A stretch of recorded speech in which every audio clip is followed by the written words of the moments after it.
This is Optimal Health Daily, episode 791. Are IIFYMers telling the whole truth? Part 1 by JCD of JCDFitness.com. And I'm your narrator, Dr. Neil. Happy Monday and welcome to another edition of Optimal Health Daily, where I read some of the best blogs covering health and fitness, just like an audiobook. And we have 5 shows where we do that, covering a bunch of different topics. Just search for Optimal Living Daily to find them all. Now, today's post is a bit longer than what I typically narrate, so I'll read the first half today and finish it up for you tomorrow. Oh, and if you have no idea what an IIFYMer is, stay tuned, we're going to explain. So for now, let's get right to it as we optimize your life. Are IIFYMers telling the whole truth? Part 1 by JCD of JCDFitness.com. One of my coaching clients sent me an email earlier this year with a question about what to eat and if he had to eat a bunch of bland, boring meals in order to really live this fitness lifestyle. His email read, quote, "How do people like yourself who really live this fitness lifestyle really eat? Is the chicken, broccoli, brown rice, sweet potatoes, etc. the truth? Or is that just a myth? I'm not saying this to complain. I have a goal to accomplish, so I have no problem eating the same boring food over and over again. But since I'm able to pick your brain, I just want to know, is it necessary to eat like that in order to get the nice physique that we're all after?" End quote. This is a very common question. It's especially so for those who want to change their bodies, lose fat, build muscle, improve their confidence, the whole shebang. With most things health and fitness, everyone has their opinions on training, diet, how to eat for various goals, and how to put it all together. But when it comes to eating, there are typically 2 types of individuals. We have the clean eating crew and the IIFYM crew. The typical clean eater believes that food should come from unprocessed whole sources, preferably organic or uncontaminated, GMO-free, contain natural ingredients free of excipients, etc. The IIFYMers believe that as long as you can fit a double Whopper and fries into your daily macros, you're good, and it doesn't negatively affect body composition. What is IIFYM? The basic understanding of IIFYM, meaning if it fits your macros, is that you can essentially eat any foods you'd like as long as it falls within your daily caloric needs, but more precisely, as long as those foods fall within your macronutrient goals. The idea is, regardless of losing fat, building muscle, or maintaining body composition, as long as you hit your macros, it doesn't matter if it's from pizza and Pop-Tarts or oatmeal and boiled chicken. I don't personally adhere to the IIFYM philosophy, as I believe macro and micronutrient intakes matter a great deal for health. In the end, you can definitely alter your body composition eating junk food, but is it going to make you healthy? Probably not. But there's no doubting the calorie balance equation for fat loss, maintenance, and muscle gain. The total amount of food you eat will determine if you gain or lose weight, but the macronutrient ratio tends to influence just how much you can improve your body composition. Think less fat, more muscle.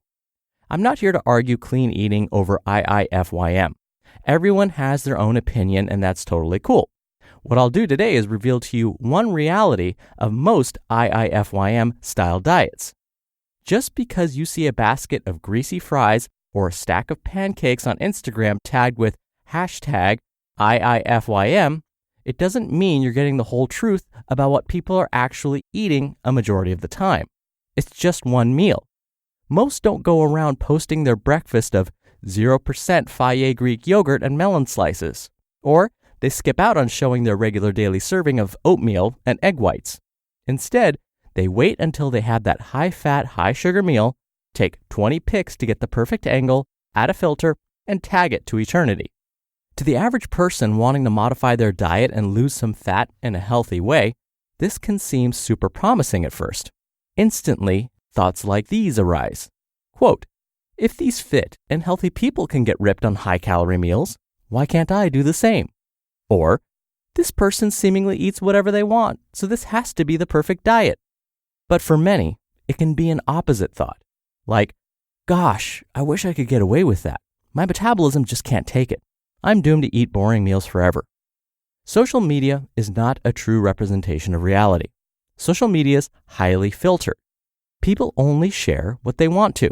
And to the onlooker, it can present a world that seems realistic, although most of the time, it's only idealistic. What you see is only the highlight, not the entire story. So, what's really going on? Most of the IIFYMers aren't eating all their favorite foods each and every meal. Now, favorite can be a subjective term, I get that. Someone could love all food equally, thus each food is their favorite. What I mean here is, when given a choice, most people will pick a juicy burger and fries over a bland piece of fish and boiled potatoes. Here's a scenario where the IIFYM diet can be deceptive. A real challenge for the casual IIFYMer.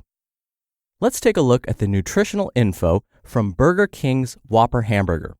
We have the following: 31 grams of protein, 54 grams of carbohydrates, and 37 grams of fat.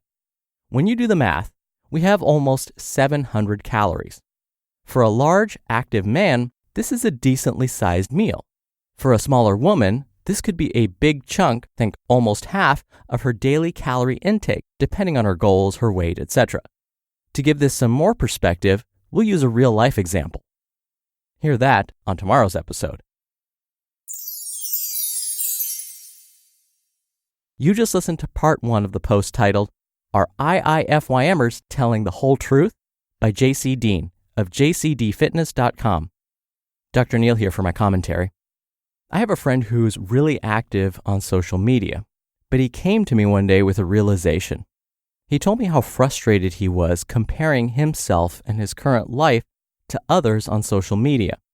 And he finally had this moment of enlightenment, where he was telling me that he finally realized that what you see on social media isn't the whole truth. It's just what people choose to show you, but it doesn't mean that they're living their lives that way. You're just getting a very small snapshot of things that they want to show you. But he realized that spending all of this time on social media was making him feel badly about himself. So he had this moment where he realized he needs to be thankful, he needs to be grateful for what he has, and appreciate what people are posting, but understand that he doesn't need to compare his life to theirs. Now, because people are only sharing a portion, a very small percentage of their actual lives on social media, we can get easily caught up in the next big thing, the next fad diet, the next fad workout, and think that we will achieve the same results. But as JC just explained, that may not be the case.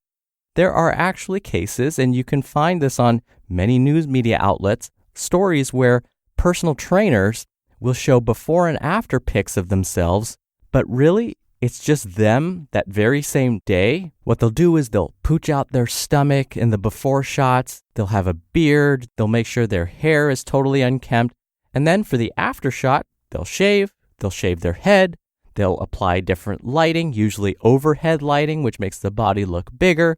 They'll apply oil to the skin to be sure that it really brings out that definition. They might shave their chests, they'll stand upright, suck in their bellies, flex their muscles, and now they'll use that as their after photo. And it looks like they've achieved these results by following a specific diet or specific workout plan, or if you just work with me as your trainer, I can get you these results too.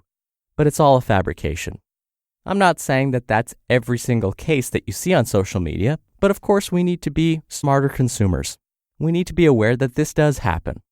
And so if you see someone claiming to consume a Burger King Whopper and how this fits within their current eating plan, well, maybe that seems too good to be true.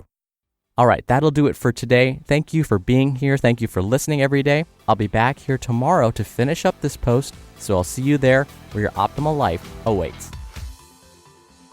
Hello, Life Optimizer. This is Justin Malik, creator and producer of this show and Optimal Living Daily, the brother podcast of this one. Literally, I'm Dr. Neil's brother. If you like the format of this show, you'll love Optimal Living Daily too, where I also read to you from blogs, but cover other topics like personal development, finance, and minimalism from bloggers like Derek Sivers, The Minimalists, Zen Habits, and many more.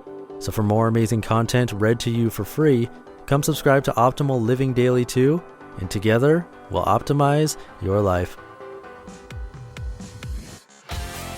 You've been listening to Optimal Health Daily. Be sure to hit the subscribe button to stay up to date on each new episode, and head to oldpodcast.com.